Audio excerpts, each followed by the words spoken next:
تمام تعریفیں اللہ تعالیٰ جل جلالہ کے لیے، درود و سلام نبی اکرم نور مجسم شفیع معظم احمد مجتبی جناب حضرت محمد مصطفیٰ اعلیٰ تحیت و ثنا کی ذات والا صفات کے لیے حمد و صلات کے بعد، عزیز دوستو، بزرگوں اور بھائیوں، انسان کبھی کبھی اس طرح کرتا ہے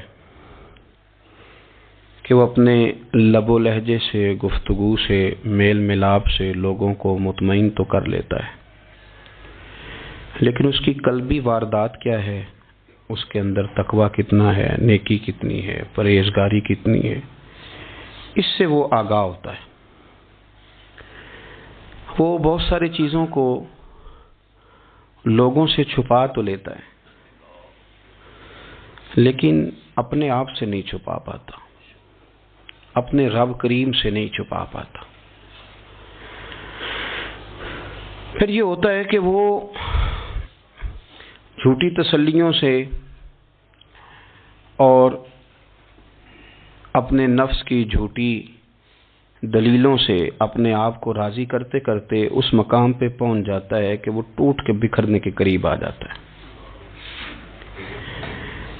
اسلام ایمان کی، عقیدے کی، روحانیت کی بات کرتا ہے، اور یہ ساری چیزیں انسان کے دل کے ساتھ تعلق رکھتی ہیں۔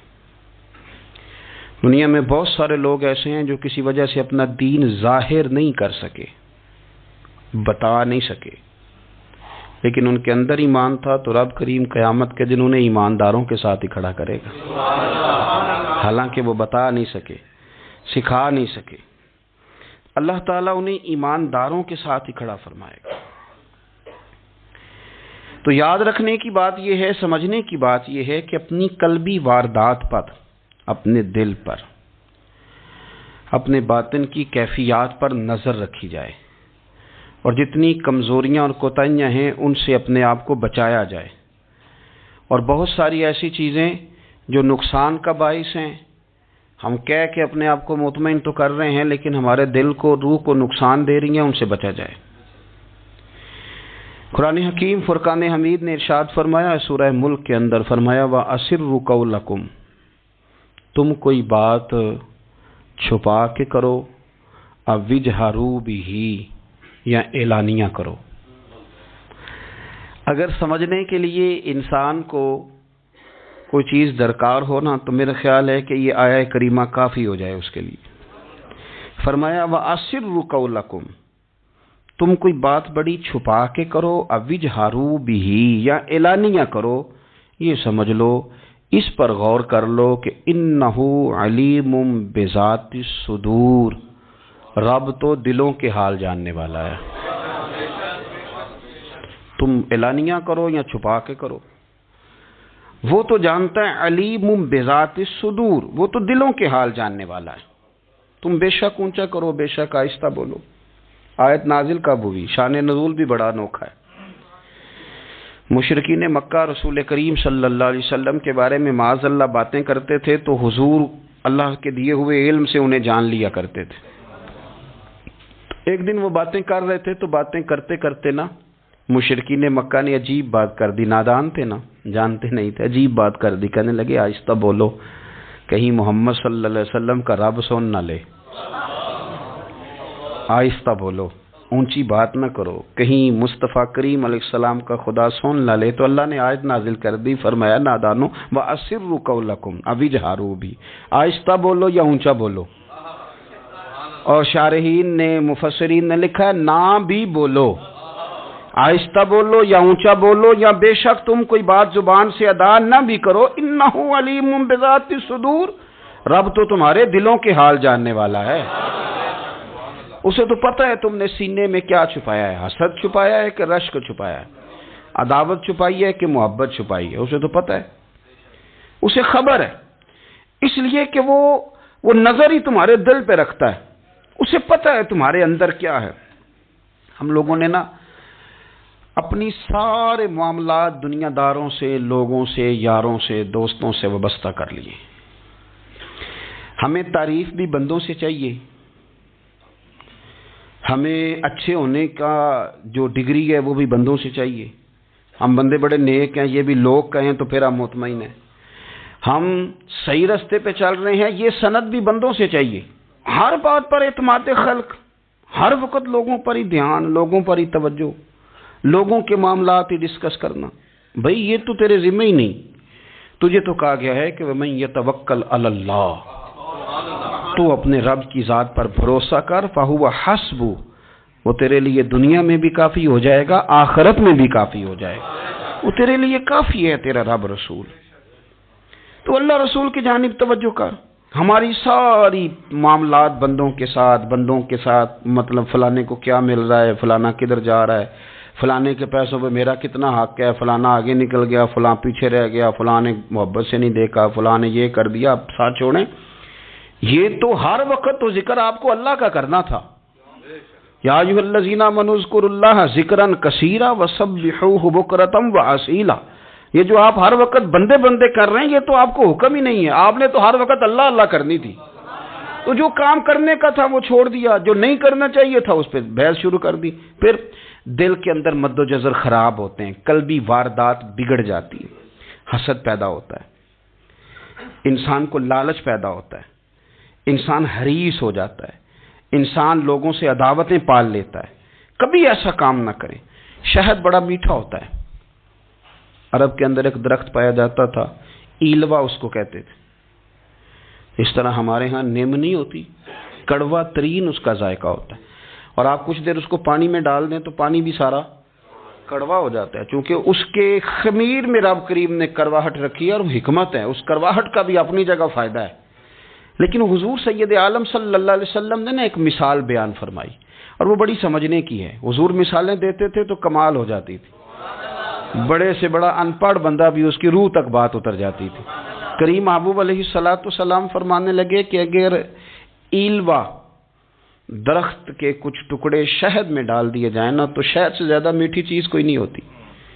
تو حضور فرماتے ہیں کہ وہ ایلوا کا درخت جو ہے وہ شہد کو بھی بگاڑ دیتا ہے، اس میں کرواہٹ پیدا کر دیتا ہے. حالانکہ وہ بڑا میٹھا تھا، اپنی جگہ اس کی مٹھاس میں کوئی کسی قسم کی کمی نہیں تھی، لیکن وہ ایلوا کے درخت نے اسے بگاڑ دیا.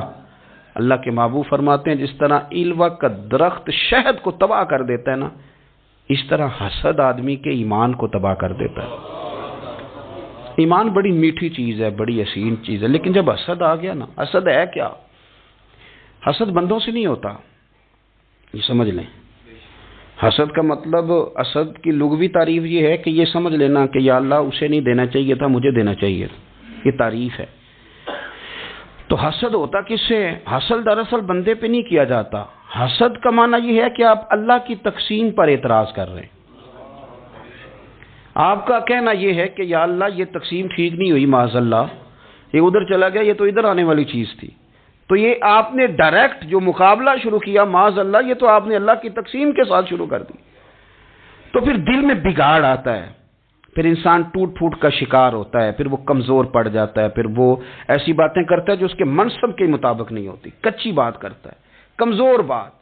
اللہ بہتر جانتے ہیں کون سی چیز اس نے کہاں رکھنی ہے. رب کی حکمت پر اور اس کی دی ہوئی توفیق پر راضی رہنا ایمان کا تقاضا ہے. لیکن ہمیں تو چاہیے تقسیم اپنی مرضی کی. ادھر کیوں چلا گیا، ادھر آنا چاہیے تھا. بھئی آپ کو یہ کس نے حق دیا ہے؟ مالک نے جو چاہا، جب چاہا، جہاں چاہا اپنے فضل سے عطا فرمایا. حسد، اور پھر اس کے اگر کوئی حسد نہیں کرتا تو لالچ شروع کر دیتا ہے. وہ کہتا ہے کہ یہ جو اس کا مال ہے اس میں میرا بھی حق تھا، یہ تو مجھے ملنا چاہیے تھا. آپ یقین کریں کہ بندے بندوں سے کم پیار کرتے ہیں، جیبوں سے زیادہ پیار کرتے ہیں. تو اس بندے کو تو کوئی نقصان نہیں جس کے ساتھ آپ نے تعلق رکھا ہوا ہے جیب کا، لیکن آپ بڑے کمزور ہو گئے. آپ جب لالچ کر لیا، نفسانیت میں آ گئے تو آپ کمزور پڑ گئے. آپ نے مطلب کیا، آپ کا کیا خیال تھا کہ رب کی بارگاہ سے کوئی کم ملنے والا تھا جو بندوں پہ اتنی توجہ کر لی؟ حضرت بہلول دانا رحمۃ اللہ علیہ نے کیا خوبصورت انداز ہے. رب کریم کے بندوں کی باتیں اللہ کے لشکروں میں سے لشکر. کیا سوچ تھی، کیا نظریہ تھا، کیوں یہ لوگ اتنے مضبوط تھے، فکری طور پر مضبوط تھے، فکری طور پر. ہارون رشید حج کر کے واپس آ رہا ہے، حضرت بہلول دانا راستے میں بیٹھے ہیں، ملاقات ہو گئی، کہنے لگا حضور کوئی حکم ہو تو بتائیے گا۔ فرمانے لگے کوئی نہیں، تو جا اپنا کام کر۔ بادشاہ ہے، یا کسی کو کارڈ مل جائے تو وہ لوگوں کو دکھاتا پھرتا ہے، وزیر صاحب نے خود دیا ہے۔ بادشاہ وقت خود کر حضرت کوئی حکم ہو تو؟ فرمایا نہیں، اللہ خیر کرے گا۔ تو کہنے لگا حضور میں نے سنا ہے آپ مقروض ہیں، تو بتا ہی دیتے۔ تو آپ مسکرا کے فرمانے لگے تیرا کیا خیال ہے بھلا؟ کہنے لگے حضور کس بابت؟ فرمانے لگے تیرا کیا خیال ہے کہ اللہ ہارون رشید کو دے گا اور بہلول دانا کو بھول جائے گا؟ تیرا کیا خیال ہے؟ رب کریم ہارون رشید کو تو دیتا جائے گا اور بہلول دانا کو بھول جائے گا؟ بادشاہ کہتا ہے کہ میں چکرا گیا کہ بھلا اس سوال کا کیا جواب ہے؟ تو میں نے کہا حضور رب تو بھولنے سے پاک ہے، وہ تو کسی کو نہیں بھولتا، اسے نہ اونگ آتی ہے نہ نیند آتی ہے۔ تو فرمانے لگے جا پھر اپنا کام کر، جب مناسب سمجھے گا تو بہلول کو بھی قرضے سے نجات عطا کاری دے گا۔ تو جا اپنی ڈیوٹی کر، وہ جب چاہے گا نا تو میرے قرضے دور۔ تو کیا سمجھتا ہے کہ تجھے یاد رکھے گا مجھے بھول جائے گا؟ یہ کیسے ہو سکتا ہے؟ او یار ادھر دیکھ میری بات سن۔ او بھائی وہ تیرا میرا رب ہے، یہ ہو سکتا ہے کہ امیروں کو دے دے اور تیرے جیسے میرے جیسے غریبوں کو وہ بھول جائے؟ یہ ہو سکتا ہے؟ تو کیوں لوگوں کی جیبوں پہ توجہ، لوگوں کی جیبوں پہ نظریں، فلانے کے پاس آ گیا تو میں رہ گیا، مطلب کس لیے؟ ہمارا رب کسی کو بھولتا نہیں ہے، کسی شخص کو وہ میرا مالک اپنے فضل سے نظر انداز نہیں کرتا، وہ سب کو نوازتا ہے، لیکن اس کی حکمت کے تقاضوں کا انتظار کرنا مسلمان کی شان ہے۔ کبھی کسی حسد میں کبھی کرنا ہو تو رشک کریں، مزہ آئے گا۔ اور یہ رشک کرنے کا نا، رشک کا معنی کیا ہے؟ حسد کا معنی ہے یا اللہ اسے نہیں دینا چاہیے تھا، مجھے دینا چاہیے تھا، اور رشک کا معنی یا اللہ تو نے دیا ہے، کیا بات ہے، اسے دیا تو کیا بات، اگر تو نے دیا تو مالک جچا بھی ہے، اگر تو نے دیا ہے تو نظر بھی آیا ہے، اگر تو نے دیا ہے تو پھر کیا بات ہے، کمال ہو گئی، وہ نظر آ رہا ہے۔ اور یا اللہ اسے دیا ہے تو میں بھی تیرا بندہ ہوں، اسے بھی اور دے اور مجھے بھی عطا فرما۔ یہ رشک ہے۔ رشک کا نا حضور نے حکم دیا ہے، نبی پاک نے رشک کا۔ ہمارا یہ مسئلہ ہے کہ ہم نا جو کرنے والا کام ہے وہ نہیں کرتے، رشک کریں۔ بخاری مسلم میں حدیث ہے، نبی پاک صلی اللہ علیہ وسلم نے فرمایا 2 بندوں پر رشک کرو۔ کہو کیا بات؟ رشک کرو 2 بندوں۔ یا رسول اللہ کون کون سے؟ فرمایا ایک وہ مالدار جسے اللہ دولت دے اور وہ صبح بھی رب کے رستے میں خیرات کرے اور شام بھی رب کے رستے میں خیرات کرے، یہ قابل رشک ہے۔ کہو تیری کیا بات ہے بھائی، کیا تجھے اللہ نے نوازا ہے، اور اس پر رشک کرو کو یا اللہ اسے اور دے تاکہ یہ تیرے بندوں پہ اور اثار کرے اور تیرے بندوں پہ سخاوت کرے، اور اللہ اس کے فعل تصدق ہمیں بھی عطا فرما۔ اور حضور فرماتے ہیں ایک مالدار پر جو صبح و شام سخاوت کرے، اور ایک اس عالم پر جسے اللہ قرآن کا علم دے، وہ صبح بھی لوگوں کو قرآن مجید کے ترجمے، تفسیریں، قرآن کے درس سکھائے، اور شام بھی لوگوں کو قرآن مجید کے درس عطا فرمائے۔ اس پر رشک کرو، کہو کیا بات ہے یار تیری، تجھے اللہ نے کتنا نوازا۔ قابل رشک لوگوں پر رشک کرو، ان کی تعریف کرو، ان کے لیے اچھے کلمات ادا کرو۔ معاشرے میں حسد پرموٹ ہوا ہے، اگر کبھی رشک پرموٹ ہوتا نا تو عزتیں بڑھ جاتی، محبتیں بڑھ جاتی، خلوص میں اضافہ ہوتا، لوگ ایک دوسرے کے قریب آتے۔ ہم نے کسی فضیلت والے کی فضیلت کو تسلیم کرنے سے انکار کر دیا، ہم نے کسی بڑائی والے کی بڑائی کو تسلیم کرنے سے انکار کر دیا، ہم نے حسد کیا، ہم نے لالچ کیا، ہم حریص ہوئے۔ اس کا نقصان یہ ہوا کہ لوگ ایک دوسرے کے پاس رہتے ہوئے پاس نہیں رہتے، ایک دوسرے کے ساتھ وقت گزار رہے ہوتے ہیں لیکن ان کے بارے میں رویے ان کے سخت ہوتے ہیں، لب و لہجہ تلخ ہوتا ہے، جب وہ کسی کے بارے میں بے لاگ تبصرہ پوچھا جائے تو غلط باتیں کرتے۔ رشک کریں، دیکھیں نا حضرت ابو بکر صدیق رضی اللہ، حضرت عمر فاروق رضی اللہ، ساری زندگی دوڑ لگی رہی۔ حضرت عمر کہتے میں نے ساری زندگی دوڑ لگائی ہے کہ ابو بکر سے آگے گزر گئے، لیکن یہ دوڑ حسد والی نہیں، یہ رشک والی۔ فرماتے میرا دل کرتا تھا کہ میں نیکیوں میں ابو بکر سے آگے گزر جاؤں، حضور کے عشق میں ابو بکر سے آگے گزر جاؤں، نبی پاک علیہ السلام کی اولاد کی محبت میں ابو بکر سے آگے گزر جاؤں، میں نا خیر کے کاموں میں آگے گزروں۔ کہتے میرا ساری زندگی رشک کا رشتہ رہا۔ یہ رشتہ شاندار ہے، اس پر عمل کریں، اس پر توجہ کریں۔ بجائے اس کے کہ یہ کہنا کہ استاد جی کا فلانے سے زیادہ پیار ہے، پیار کی وجوہات تلاش کر۔ مرشد فلانے پہ نظر رکھتے ہیں تو میرے بھائی وہ نوٹوں کی وجہ سے نظر نہیں رکھتے، تو وجہ تو تلاش کرنا، وجہ کیا ہے؟ تو اپنے آپ کو اس طرح کا بنا، تو اس طرح کی کیفیات پیدا کر اپنے اندر۔ ہم کیا کرتے ہیں کہ رشک کرنے کی بجائے حسد کرتے ہیں۔ حسد نہیں کریں، اپنے آپ کو سنواریں، وہ رشک کی وجہ سے آپ سنوار سکتے ہیں۔ نبی پاک علیہ السلام کی پیاری زوجہ ام المومنین سیدہ عائشہ صدیقہ، بڑی شان ہے اس خاتون کی، بڑی عظمت ہے ان راہوں کے صدقے جن رستوں سے سیدہ پاک کی سواریاں گزرا کرتی ہیں۔ کیا درجہ اللہ نے دیا ہے سیدہ عائشہ صدیقہ کو، کہتی ہیں حضور کا وصال میری گود میں ہوا ہے۔ اور مولا علی شیر خدا فرماتے ہیں میں نے حضور کو سب سے زیادہ عائشہ صدیقہ سے پیار کرتے ہوئے دیکھا، اور عائشہ صدیقہ رضی اللہ تعالیٰ عنہ فرماتی ہیں میں نے حضور کو سب سے زیادہ فاطمہ الزہرا سے پیار کرتے دیکھا۔ یہ الگ ماحول ہے ان کا آپس میں۔ تو حضرت عائشہ صدیقہ اتنا بڑا مقام، لیکن وہ فرماتی ہیں میں نے ساری زندگی سیدہ خدیجہ الکبریٰ پہ رشک کیا۔ میں نے کہا کیا بات تھی اس خاتون کی جو وصال کر گئیں، لیکن شاید کو دن خالی جاتا ہو کہ مدینے والے ان کی وفاؤں کا ذکر نہ کرتے، شاید کوئی خالی دن جاتا۔ کہتی ہے میں نے اتنا قابل رشک ماحول نہیں دیکھا۔ ایک دن حضور گھر میں گوشت لائے اور مجھ سے فرمایا عائشہ گوشت پکاؤ، تو میں اسے صاف کرنے لگی تو حضور فرمانے لگے شوربہ ذرا زیادہ کرنا۔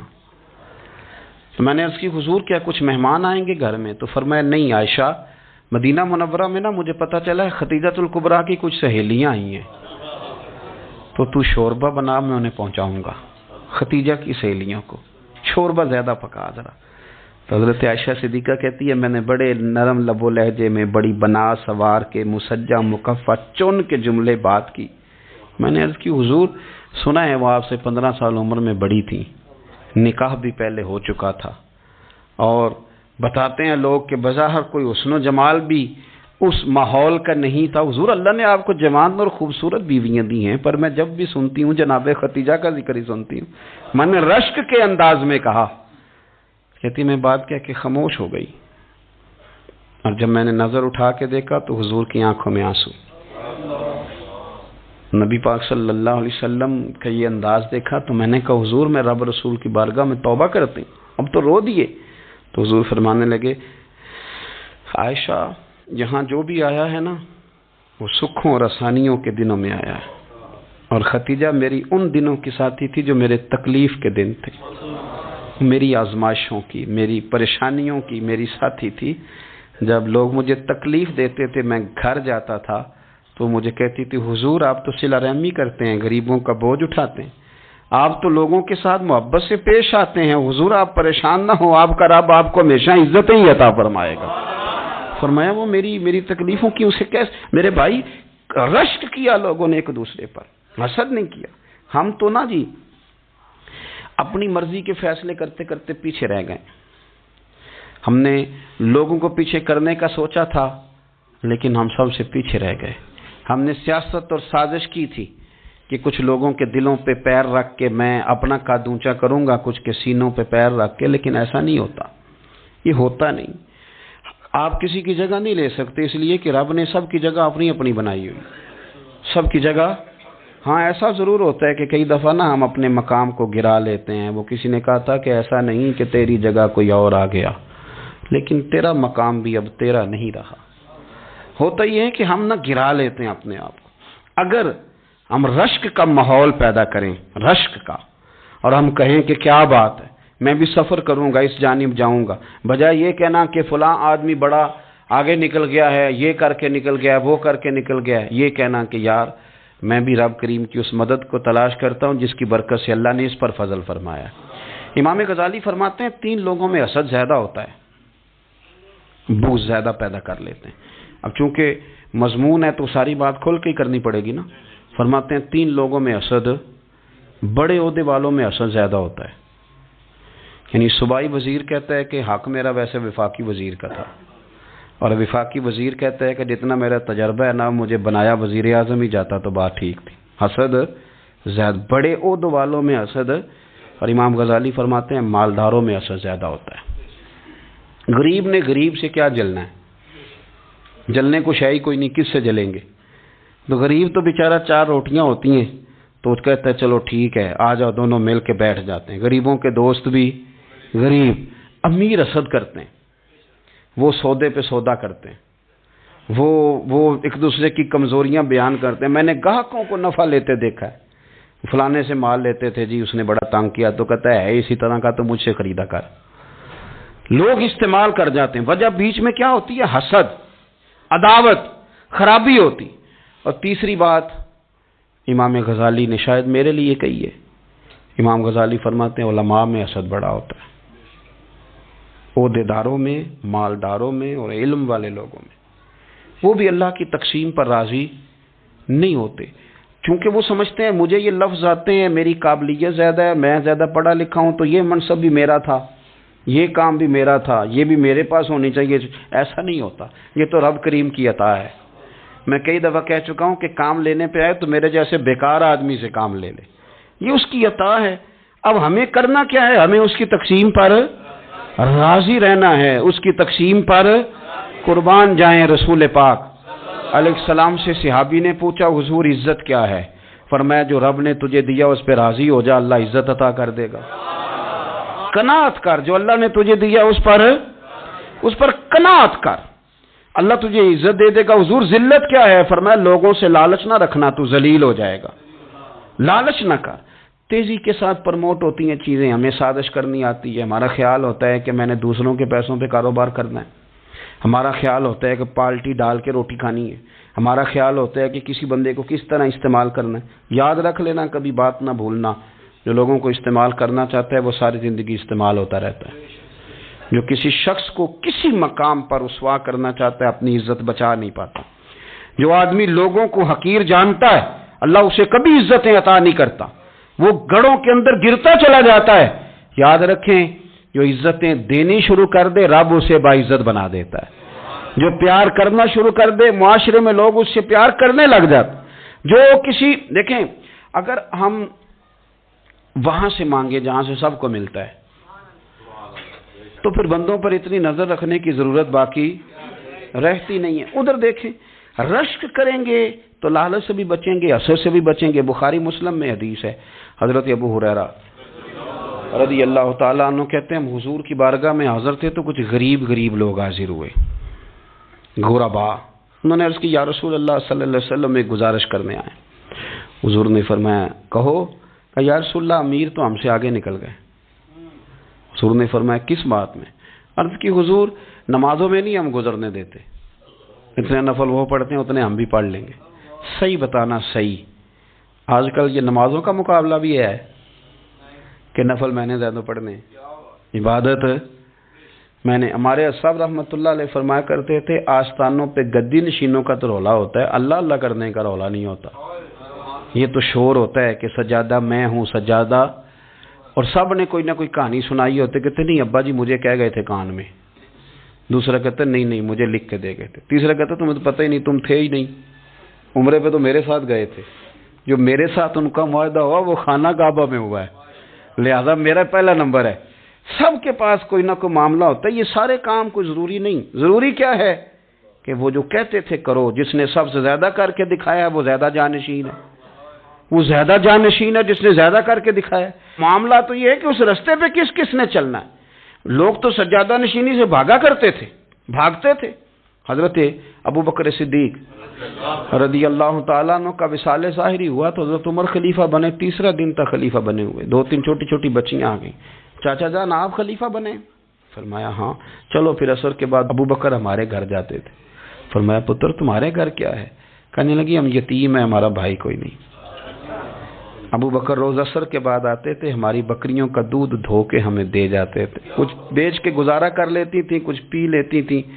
چچا 3 دن ہو گئے، میری اماں بھی روتی ہے، بہنیں بھی روتی ہیں، آپ چلیں گے؟ تو جناب سیدنا عمر فاروق کہتے ہیں میں نے دستار سر پہ رکھی اور پٹکا میں نے اپنے کندھے پہ رکھا، بیٹیاں آگے آگے میں پیچھے پیچھے روتے جا رہے۔ ایک صحابی نے پوچھا عمر کیوں رو رہے ہو؟ کہنے لگے یار یہ ابو بکر کتنا مشکل رستہ دے کے گیا، کتنا مشکل رستہ ہے اس کے طریقے پہ چلنا۔ یہ لوگ تو سجادہ نشینی اتنا کٹھن کام تھا، لوگ بھاگا کرتے تھے۔ شوق آ گیا، اب رسول کریم علیہ السلام کے حضور ناز حاضر ہو کے عرض کی حضور امیر آگے گزر گئے، نمازوں میں نہیں ہم گزرنے دیتے، ہم ان سے زیادہ پڑھیں گے، نفلوں میں نہیں گزرنے دیتے، زیادہ پڑھیں گے۔ یا رسول اللہ صلی اللہ تعالی علیہ وسلم ہم انہیں نا تلاوت قرآن پاک میں نہیں آگے گزرنے دیں گے، وہ ہم زیادہ پڑھیں گے، لیکن حضور وہ مالدار ہیں، غلام آزاد کرتے ہیں، صدقات کرتے ہیں، خیرات، اس کا ہم کیا کریں؟ حضرت سیدنا ابو ہریرہ فرماتے ہیں کہ جواب تو حضور نے بعد میں دینا تھا، پر جب ان کا سوال ختم ہوا تو میں نے حضور کا چہرہ نور دیکھا تو رسول پاک کا چہرہ خوشی سے کھلتا ہوا مجھے نظر آیا۔ گویا یہ جو رشک ہے نا کہ نیکی میں آگے گزرنا، یہ حضور کو اتنا پسند آیا کہ ان کے سوال سے حضور بڑے راضی ہوئے۔ کریم فرمانے لگے، حضور فرمانے لگے میں تمہیں ایک وظیفہ بتاتا ہوں، تم وہ پڑھو، امیر جتنی بھی نیکیاں کریں گے نا اللہ تمہیں ان کے برابر ثواب دے دے گا، لے لو نسخہ، یہ کرو کام۔ یا رسول اللہ بتائیں، فرمایا رات کو نا 33 بار سبحان اللہ پڑھا کرو، 33 بار الحمدللہ پڑھا کرو، 34 بار اللہ اکبر پڑھا کرو۔ اب جتنی بھی نیکیاں امیر کریں گے نا تمہارے وظیفے کی برکت سے اللہ تمہیں ان کے برابر ثواب عطا کر دے۔ اب جناب ابو ہریرہ کہتے میں نے ان کے چہرے دیکھے تو مجھے یوں محسوس ہوا کہ جس طرح کسی بندے کی کھوئی ہوئی رقم مل جائے تو وہ راضی نہیں ہوتا، کھوئی ہوئی رقم مل جائے تو بڑا جیسے کوئی اس کے ہاتھ، چلیں اپنا ترجمہ کر لیتے ہیں، کمیٹی نکلنے پہ نہیں بندہ بڑا راضی ہوتا کہ 11 مہینے سے دے رہا تھا، 10 مہینے سے چلو نکل ہی آئیے، شکر ہے اللہ کا، بڑا خوش ہوتا ہے بندہ، بڑا راضی ہوتا ہے۔ اس طرح ان لوگوں کے چہرے کھل اٹھے، کیا بات ہے حضور، بس اب نہیں ہم گزرنے دیتے۔ گھر چلے گئے، وظیفے پڑھنے لگے۔ کچھ دنوں کے بعد ان میں سے کچھ لوگ واپس آئے۔ حضرت ابو ہریرہ کہتے ہیں مجھے چونکہ وہ پرانی بات یاد تھی تو میں دلچسپی سے ان کا آنا جانا دیکھنے لگا۔ وہ کریم کی بارگاہ میں آ کے بیٹھے تو ان میں سے ایک شخص بڑی پریشانی کے ساتھ کہنے لگا حضور بڑی پریشانی لگ گئی۔ فرمایا کیا ہوا؟ عرض کی یا رسول اللہ صلی اللہ علیہ وسلم وہ جو آپ نے وظیفہ بتایا تھا نا، میرے کچھ پڑوسی امیر ہیں وہ تو انہوں نے بھی سن لیا ہے حضور، رات میں نے سنا ہے وہ مالدار بندہ ہے، صدقے خیرات بھی بڑے کرتا ہے، غلام بھی بڑے آزاد کرتا ہے، پر وہ بھی سوتے وقت 33 بار سبحان اللہ پڑھ رہا تھا، وہ تو اس نے بھی سن لیا حضور، وہ بات یہاں سے نکلی ہے، جانے کہاں کہاں پہنچی ہے، تو وہ بھی پڑھ رہا تھا حضور اب کیا بنے گا؟ تو کہتے ہیں اس کے سوال پر بھی میرے حضور بڑے ہی مسکرائے، باقاعدہ دہک ہو گیا حضور کے، دہک ہو گیا، سرکار کھول کے نہیں مسکراتے، لیکن آج حضور اتنا مسکرائے کہ میں نے حضور کے مقدس دانتوں کی زیارت کر لی، دہک ہو گیا باقاعدہ حضور کا۔ حضور فرمانے لگے انہوں نے بھی سن لیا حضور، اور سن کے پڑھنا بھی شروع کر۔ اب بات کو سمجھیں کہ کسی امیر نے یہ نہیں کہا کہ یہ تو غریب کے لیے وظیفہ تھا، میں کہتا ہوں اللہ اللہ کا مزاج ہی نہیں، مزاج یہ کہ سیاست کیسے کرنی ہے، چکر کیسے چلانا ہے، کوئی کہانی کیسے سنانی ہے، ادھر ان کو ملا، حالانکہ بات تو غریبوں سے ہو رہی تھی حضور، وہ تو انہوں نے بھی پڑھنا شروع کر دیا۔ اب ہم کیا کریں؟ تو رسول کریم نے فرمایا وہ بھی پڑھ رہے ہیں، حضور پڑھ رہے ہیں، تو فرمایا ذالک فضل اللہ یؤتیہ من یشاء، بھائی پھر یہ تو اللہ کا فضل ہے نا، وہ جسے چاہے عطا کرے۔ اب یہ حضور نے کہہ دیا تو حضرت ابو ہریرہ کہتے ہیں میں نے پلٹ کر ان لوگوں کے چہرے دیکھے، قربان جائیں، میں نے پھر ان کے چہروں پر اطمینان دیکھا، میں نے سکون دیکھا، اس لیے کہ وہ سمجھ گئے جب رب فضل کرے تو پھر فضل کے معاملے میں اللہ کے بندے بحث نہیں کیے کرتے، وہ مطمئن ہو کے گئے، کہنے لگے حضور پھر ٹھیک ہے، اگر مالک اس طرح تقسیم کر رہا ہے تو پھر ہم راضی ہیں اپنے رب کریم کی رضا پہ۔ اپنی زندگی جب آپ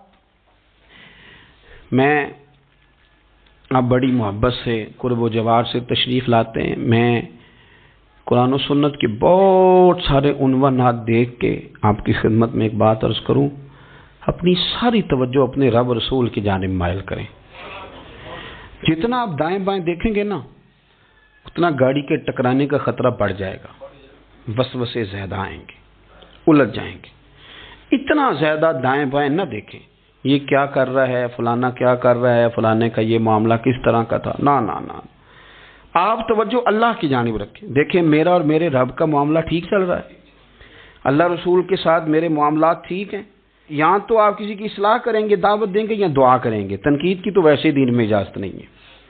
آپ نے یہاں کسی کی اصلاح کرنی اور وہ درد کے ساتھ کرنی، اور یہاں کسی کے لیے دعا کرنی ہے کہ یا اللہ اس بندے پہ رحم فرما، اسے بدل دے۔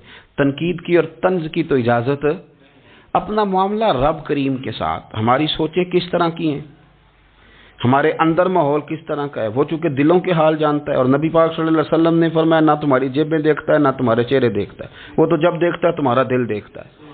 اس کی کیفیت کیا ہے؟ حضرت انس بن مالک رضی اللہ تعالیٰ عنہ فرماتے ہیں، اس حدیث کو یاد رکھیے گا، حافظ منذری نے ترغیب و ترہیب میں لکھی ہے، فرماتے ہیں کہ حضرت انس بن مالک رضی اللہ تعالیٰ عنہ فرمانے لگے کہ ایک حضور کے ایک غلام ایک صحابی بیمار تھے، تو حضور نے فرمایا انس چلو تیمارداری کرتے ہیں۔ کہتے ہیں حضور کے ساتھ گئے، نبی پاک صلی اللہ علیہ وسلم پہنچے، جب ہم نے اس شخص کو دیکھا تو حضرت انس کہتے ہیں ہم پریشان ہو گئے، چونکہ ہم نے اسے بڑا صحت مند دیکھا تھا، وہ کمزور ہو گیا، وجود پر بہت سارا گوشت دیکھا تھا، اب ہم دیکھ رہے ہیں کہ وہ ہڈیاں ہی ہڈیاں رہ گئی ہیں، چہرہ بڑا بارونق تھا، اب کمزوری ہو گئی۔